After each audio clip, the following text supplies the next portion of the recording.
Olá, estudantes do 8º ano do ensino fundamental. Como vocês estão? Tudo bem? Eu sou a professora Suzana dos Anjos e essa é mais uma aula de cidadania e civismo. Vamos começar nessa aula uma nova etapa das nossas reflexões. Vamos pensar sobre um documento muito importante, a Constituição Federal. Hoje vamos falar sobre um item da Constituição que trata dos nossos direitos políticos, algo aí muito importante, aliás, fundamental para a organização da nossa sociedade. Vamos lá? Começando aqui então com os objetivos da aula de hoje. Entender o que é a Constituição Federal e qual é a importância de conhecê-la. E além disso, vamos também apresentar quais são os direitos políticos das cidadãs e dos cidadãos brasileiros. Vamos lá? Então, primeira reflexão. Você sabe qual é a lei mais importante do seu país? E aí, que lei será essa? Se você respondeu que a lei mais importante do Brasil é a Constituição, você acertou, parabéns! Mas você sabe por que a Constituição é tão importante? Em que ela colabora com a sua vida? Já teve oportunidade de ler trechos da Constituição brasileira, da Constituição da República Federativa do Brasil? O que você aprendeu nessa leitura? Por que a Constituição é tão importante, deveria ser conhecida por todos os brasileiros e por todas as brasileiras? Bom, a Constituição da República Federativa do Brasil é a lei maior do país e nenhuma outra lei pode ir contra o que ela determina. Então, no seu município não pode existir uma lei que vá contra aquilo que está na Constituição, já que a Constituição deve ser seguida por todos. É na Constituição que estão os princípios que regem e orientam tudo o que ocorre em nosso país, desde a organização do nosso Estado, desde o comportamento das pessoas, direitos, deveres, tudo isso está na Constituição. Então já dá para a gente entender a importância dessa lei, a importância desse documento. A atual Constituição Federal foi elaborada em 1988 e marca o processo de redemocratização de nosso país após o período de ditadura militar, que aconteceu entre 1964 e 1985. A Constituição de 1988 ampliou garantias e liberdades das pessoas, além de estabelecer que ninguém está acima da lei. É por isso que ela é conhecida carinhosamente como Constituição Cidadã. Ela é um marco importante para a nossa cidadania, porque o cidadão é esse ser que participa do processo político do seu país. E para isso, obviamente, precisamos estar numa democracia. Então, essa Constituição que foi escrita, que foi formulada em 1988, há 33 anos atrás, ela traz esses princípios que vão nortear as nossas condutas e tudo aquilo que acontece em nosso país. A chamada Constituição Cidadã, carinhosamente o nome que ela recebe. A Constituição, esse documento que vocês estão vendo aí, ela discorre sobre diferentes temas, como por exemplo, define as formas de governo e atribuições dos entes da federação, regulamenta direitos e garantias fundamentais, tanto individuais como coletivos, discorre sobre a ordem social e deveres de cada membro da federação, além de regular a atividade econômica e financeira do país. Claro que é um calhamaço, um documento que você leva algum tempo para ler, mas é fundamental conhecer este documento. Agora uma tarefinha mão na massa para você pensar um pouco mais sobre isso e exercitar na prática o seu conhecimento sobre a Constituição. Agora que você já sabe o que é a Constituição Cidadã de 1988, elabore uma campanha de conscientização, convencendo os cidadãos brasileiros a conhecerem melhor este documento. Use toda a sua criatividade e os recursos que já conhece. Não esqueça de compartilhar o que produziu com os seus colegas. Então, a ideia é você criar essa campanha conscientizando as pessoas a conhecerem esse documento. Você pode usar os recursos que você conhece, fazer um cartaz, fazer um quadro no Jamboard, fazer uma apresentação de PowerPoint, vai depender daquilo que você já utiliza, aquilo que você conhece e domina melhor. A ideia é que fique um trabalho muito criativo e que isso possa ser divulgado para as outras pessoas, convencendo-as da importância da Constituição. Vou deixar você anotar essa atividade e já retornamos para falar um pouco mais sobre esse documento tão importante.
E aí, pessoal, anotaram a tarefa aí? Bacana, né? Então façam esse cartaz, vai ficar muito bacana esse trabalho de conscientização. É nosso compromisso, nosso papel enquanto cidadãos e cidadãs orientar também as outras pessoas para que conheçam os seus deveres, os seus direitos. Então, faça esse trabalho, eu tenho certeza que vai ficar muito legal. E compartilhe com a gente o resultado disso. É sempre bacana ver o feedback dos alunos e como vocês estão realizando essas atividades. Bom, agora eu quero partir para uma reflexão sobre um ponto específico da Constituição Federal. Vamos falar sobre os direitos políticos. Então, dentre todos os itens que constam na Constituição, temos um item aí no título 2 dos Direitos e Garantias Fundamentais, capítulo 4, os direitos políticos. Então, neste capítulo, nós temos aí algumas reflexões, algumas orientações sobre os direitos políticos dos cidadãos brasileiros. No artigo 14, nós podemos ler o seguinte: trata do exercício da soberania popular, através do sufrágio universal e pelo voto secreto e direto com valor igual para todos e todas. Então, este artigo ele é fundamental, porque ele fala sobre a possibilidade de escolhermos os nossos representantes políticos através do sufrágio universal. Sufrágio é esse ato de escolher. E no nosso país, na nossa democracia, que é uma democracia representativa, nós escolhemos os nossos representantes através do voto. Esse sufrágio, ele é universal. Em que sentido? Ninguém é excluído deste processo. A partir do momento em que a pessoa atinge a maioridade, aliás, a partir dos 16 anos, mas obrigatoriamente quando ela atinge a maioridade, ela já pode escolher o seu representante político. Isso consta lá na Constituição, tá? Como é que funciona, então, essa questão da obrigatoriedade do voto hoje, de acordo com a Constituição? Temos lá no parágrafo 1º o alistamento eleitoral e voto. Quem que deve votar obrigatoriamente? As pessoas maiores de 18 anos, tá? Então, a partir do momento que você completa os 18 anos, você precisa tirar o seu título de eleitor para participar da escolha dos representantes políticos do seu município, do seu estado, da sua nação, certo? E o voto é facultativo, ou seja, ele é opcional a analfabetos, maiores de 70 anos, maiores de 16 e menores de 18 anos. Então, a partir dos 16 anos, se você quiser, você já pode participar da chamada Festa da Democracia, escolhendo seus representantes políticos. Isso ainda não é obrigatório aos 16 anos, só se tornará obrigatório aos 18, mas você já pode contribuir com esse processo. E é uma experiência muito bacana. A participação na democracia é muito importante. Quando você escolhe um representante político, você empresta a ele o seu direito de fala. Então você empresta a ele a sua própria voz. Ele é que vai te representar nos espaços públicos, nos espaços deliberativos. Daí a importância de pensar bem em quem você vai escolher. Além disso, além de todas essas questões com relação ao voto, temos também aqui no parágrafo 3 as condições de elegibilidade, ou seja, quem é que pode se candidatar a um cargo político. Primeiro, tem que ter nacionalidade brasileira, né? Tem que ter pleno exercício dos direitos políticos, então estar com a sua situação política regularizada, se alistar no processo eleitoral, ter o domicílio eleitoral na circunscrição, tá? Então você não pode se candidatar como prefeito de um município que você não mora, seria essa a ideia, né? Ter filiação partidária e ter idade mínima. E aí vai diferenciar de acordo com o cargo. Isso é até uma curiosidade. Então, 35 anos para presidente. A partir de 35 anos, uma pessoa já pode se candidatar à presidência da República, à vice-presidência ou ao Senado. A partir dos 30 anos, pode se candidatar ao cargo de governador de um estado ou vice-governador. Aos 21 anos, pode se candidatar a deputado federal, estadual ou distrital, se tratando do Distrito Federal. A prefeito e juiz de paz também a partir dos 21 anos. E a partir dos 18 anos pode se candidatar a vereador. Nossa, bem jovem, né? Então, quando a pessoa começa a votar, ela já pode participar do processo, sendo aí, então, um candidato à eleição, né? A um cargo, a assumir um cargo político, no caso aqui aos 18 anos, ao cargo de vereador. Bacana pensar sobre isso, né?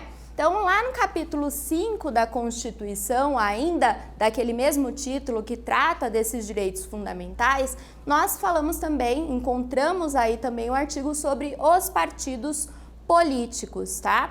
No artigo 17 diz o seguinte: é livre a criação, a fusão, a incorporação e extinção de partidos políticos, resguardados a soberania nacional, o regime democrático, o pluripartidarismo, os direitos fundamentais da pessoa humana e observados alguns preceitos. Então esse artigo ele trata da questão da participação e da criação de partidos políticos. As pessoas podem se reunir, se associar para criarem um partido político com ideias em comum, tá? Isso é parte do processo democrático, né? Os partidos políticos, eles só são possíveis porque estamos numa democracia, então podemos nos organizar em diferentes partidos políticos. Isso vai da escolha de cada um, tá? Isso faz parte também daquela discussão sobre a rotatividade do poder,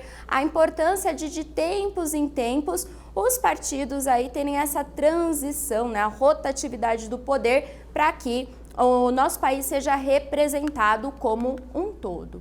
Então, alguns preceitos aí, a questão do caráter nacional, né, a proibição de recebimento de recursos financeiros de entidade ou governo estrangeiros ou de subordinação a estes, a necessidade da prestação de contas do seu partido à Justiça Eleitoral e o funcionamento parlamentar de acordo com a lei. Claro que não dá para se criar um partido político que defenda causas que são fora da lei, até fora da lei maior que é a nossa Constituição. Então isso diz respeito à possibilidade de participação política e democracia. Duas palavras muito importantes e que devem andar juntas. Não existe democracia sem participação política. E a organização em partidos políticos é uma das formas de participação política viáveis em nosso país. Vamos fazer um exercício sobre isso? Então, reflita sobre os direitos políticos apresentados na Constituição Federal e escreva um parágrafo sobre a seguinte questão: o que eu perco por me desinteressar da política e o que eu ganho procurando entendê-la? E aí, já se colocou essa questão? Já refletiu sobre isso? Então agora anote aí no seu caderno o que você pensa a respeito e já retornamos para conversar um pouquinho mais sobre a participação política.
E aí, pensou sobre isso? Então, o que você perde se desinteressando da política e o que você ganha quando você busca compreender melhor a política?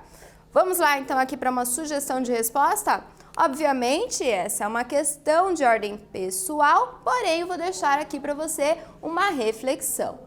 O filósofo grego Platão dizia que aqueles que não se interessam por política serão sempre governados por aqueles que se interessam. Quando buscamos entender a política, nos tornamos cidadãos mais ativos, aptos a reivindicar os nossos direitos e a escolher conscientemente os nossos representantes, o que pode colaborar para que a nossa vida seja melhor, já que tudo que acontece em nossa volta, né, tem relação, tem reflexo com a política. Então, tudo que acontece no mundo, né, o preço do arroz no supermercado, a forma como a escola está, tudo isso tem relação com a política, né? Então, as escolhas políticas é que definem os acontecimentos no seu contexto, no seu entorno, tá? Então, pensar sobre política, se envolver com política, né, refletir com relação à política é, claro, muito importante. Saiba mais, então vamos pensar um pouco mais sobre esse tema. Caso você queira entender melhor a Constituição e tudo aquilo que consta na Constituição, você pode assistir o vídeo sugerido aí pela professora nesse QR Code, tá? É um vídeo bem legal, é uma animação, a Constituição tá ali se apresentando para vocês. Veja o vídeo, discuta com os colegas e tenho certeza que você vai se interessar cada vez mais por esse documento tão importante. Vamos agora então para a revisão da nossa aula de hoje. O que a gente fez hoje? Vimos que a Constituição da República Federativa do Brasil é a lei maior de nossa nação. Nela consta tudo aquilo que é fundamental para a organização do país, como o estabelecimento dos direitos políticos, por exemplo. Nos capítulos 4 e 5, título 2 da Constituição, constam os direitos políticos do brasileiro, como, por exemplo, o direito ao sufrágio universal, direito à elegibilidade e a criação de partidos políticos. Então, esses capítulos tratam justamente da possibilidade da participação na política, do processo de escolha de um representante e também da organização em partidos políticos. Espero que você tenha gostado da nossa aula de hoje e eu te vejo na próxima para falar um pouco mais sobre a Constituição. Até já!